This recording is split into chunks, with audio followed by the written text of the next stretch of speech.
My biggest downfall is getting lost in thought when I'm working on cars. That thought is usually, what in the hell happened to this car? I catch myself looking at things that I'm not really working on, or staring off into outer space, pondering what might have happened to this car.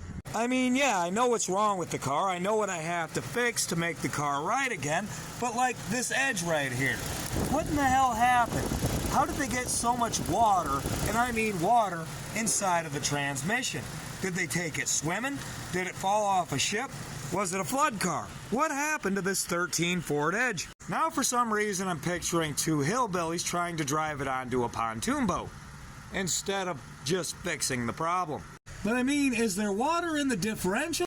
Is it in the PTU? It's bad enough nobody ever changes the gear lube in their PTU, and they're supposed to change that almost as often as their engine oil. But all I can do is advise. I'm not really supposed to go through and check all the fluids in all the gearboxes under the car. I can advise, I can suggest, but I was asked to deal with a transmission shutter, not pick some poor guy's car apart.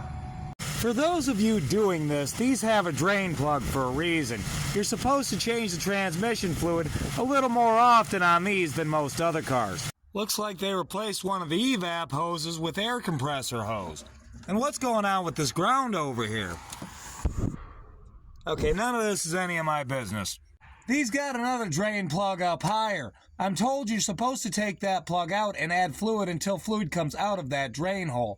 But that seems like a lot of fluid, and it does got a dipstick, so I just use that. That's a lot of water in that transmission fluid for sure.